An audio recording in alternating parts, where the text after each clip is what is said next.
Hi friends, biology with Anushka में आप सभी का स्वागत है। तो आज हम फिर से एक नई क्लास में, कल की क्लास में भी हमने एनसीईआरटी के क्वेश्चन देखे थे।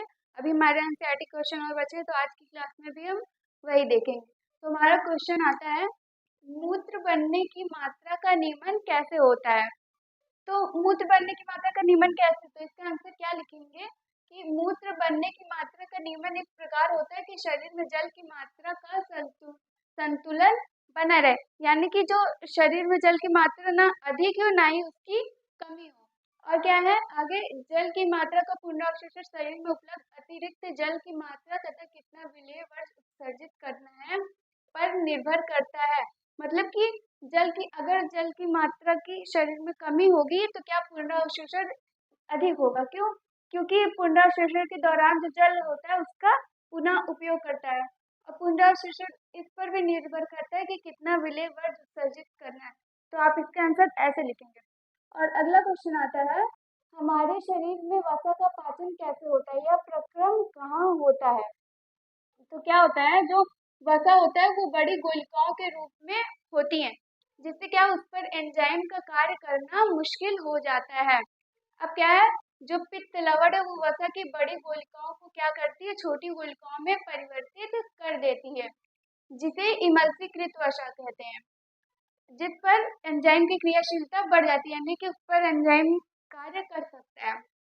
इस इमल्सीकृत वसा का पाचन कौन करता है, लाइपेज एंजाइम करता है। लाइपेज एंजाइम कहाँ पर होता है, लाइपेज एंजाइम का शव कौन करता है, तो जो अग्न्याशय का वायु भाग होता है जो एंजाइम निकालते हैं, कौन सा एंजाइम निकालता है, जो लाइपेज होता है वो वसा का पाचन करता है। और यह प्रक्रम कहाँ होता है, छोटी आंत में होता है। अब हमारा अगला क्वेश्चन है, भोजन के पाचन में लार की क्या भूमिका है। तो लार क्या करता है, जो लार भोजन को गीला करता है, जिससे क्या होता है कि भोजन निगलने में आसानी होती है। अगर रूखा सूखा रहेगा तो भोजन निगलने में आसानी नहीं होती, इस वजह से क्या लार उसको क्या करता है, गीला करता है। तथा जो भोजन को कोमल बनाने का कार्य कौन करता है, लार ग्रंथि करती है, जिसके द्वारा भोजन को क्या आगे पाचन के लिए तैयार किया जाता है। अब हम आते हैं अगले क्वेश्चन पर। अगला क्वेश्चन है, हमारे शरीर में हीमोग्लोबिन की कमी के क्या परिणाम हो सकते हैं। तो क्या होता है, जो हीमोग्लोबिन क्या करता है, हीमोग्लोबिन क्या है, एक श्वसन वर्धक है। उसका क्या काम है, ये क्या करता है, ऑक्सीजन का परिवहन करता है। आप सोचो, जब ऑक्सीजन का, जब हीमोग्लोबिन नहीं रहेगा तो ऑक्सीजन का परिवहन कौन करेगा, तो हमारे शरीर को ऑक्सीजन कैसे मिलेगा। और हमें अगर ऑक्सीजन नहीं मिलेगा तो क्या हमारी मृत्यु हो जाएगी। तो इसका आंसर कैसे लिखेंगे, हमारे शरीर में हीमोग्लोबिन श्वसन वर्धक का कार्य करता है, जो ऑक्सीजन के लिए उच्च बंधुता रखता है। यह श्वसन में सहायता करता है तथा रुधिर में पाए जाने के कारण पूरे शरीर में ऑक्सीजन का संचरण इसी के माध्यम से होता है। यदि इसकी अनुपस्थिति रहेगी तो ऑक्सीजन के परिवहन के बिना हम जीवित नहीं रह पाएंगे। अब हमारा अगला क्वेश्चन है, मनुष्य में दोहरा परिसंचरण की व्याख्या कीजिए, यह क्यों आवश्यक है। तो इसका आंसर क्या है, मनुष्य में प्रत्येक चक्र में रुधिर 2 बार हृदय में जाता है, इसे दोहरा परिसंचरण कहते हैं। क्या होता है, मनुष्य में मनुष्य के हृदय में रुधिर है वो कितनी बार, 2 बार होकर गुजरता है। पहले का जो दाएं वाले भाग में आता है, हृदय के दाएं वाले भाग में क्या अशुद्ध रुधिर है बहता है, तथा बाएं वाले भाग में क्या शुद्ध रुधिर बहता है। अब क्या होता है, इसकी व्याख्या करेंगे कैसे होता है। तो क्या लिखेंगे, पहले पूरे शरीर से क्या जो अशुद्ध रुधिर है वो कहाँ पर आता है, दाएं अलिंद में। फिर दाएं अलिंद से कहाँ जाता है, दाएं नीले में। फिर दाएं नीले से कहाँ जाता है, दाएं नीले से अशुद्ध रुधिर शुद्ध होने के लिए फेफड़ों में जाता है। तब जब फेफड़ों से रुधिर शुद्ध हो जाएगा तो कहाँ पर जाएगा, बाएं अलिंद में जाएगा। फिर बाएं अलिंद से कहाँ जाएगा, बाएं अलिंद से बाएं नीले में जाता है। फिर बाएं नीले से शुद्ध रुधिर कहाँ से पूरे शरीर में चली जाती है। अब ये दोहरा परिसंचरण क्यों आवश्यक है, तो दोहरे परिसंचरण के कारण शरीर को पर्याप्त मात्रा में क्या मिलती है, ऑक्सीजन प्राप्त हो जाती है और उच्च ऊर्जा की प्राप्ति होती है, जिससे क्या शरीर का उचित तापमान बना रहता है। अब हम आते हैं अगले क्वेश्चन पर। अगला क्वेश्चन है, जाइलम तथा फ्लोएम में पदार्थों के परिवहन में क्या अंतर है? तो इसका आंसर देखते हैं। जाइलम क्या करता है? जाइलम मृदा से जो प्राप्त जल और खनिज लवण होता है उसका परिवहन करता है, जबकि जो फ्लोएम है वो क्या करता है? प्रकाश संश्लेषण के दौरान पत्तियों में जो संश्लेषित उत्पाद होता है वो उसका परिवहन पौधे के अन्य भागों तक करता है। अगला क्वेश्चन है, स्वपोषी पोषण के लिए आवश्यक परिस्थितियां कौन सी हैं और उसके उपोत्पाद क्या है? स्वपोषी पोषण के लिए क्या प्रकाश संश्लेषण क्रिया होती है? क्या होती है? प्रकाश संश्लेषण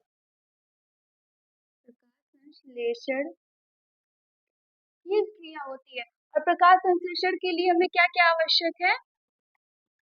एक तो सौर ऊर्जा जो हमें सूर्य से प्राप्त होती है, और क्या? और आता है हरित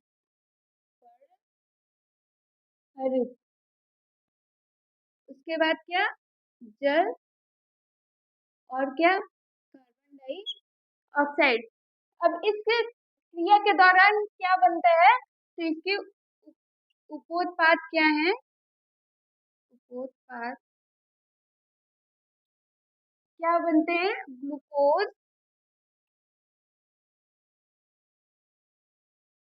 ग्लूकोज और क्या बनता है? ऑक्सीजन।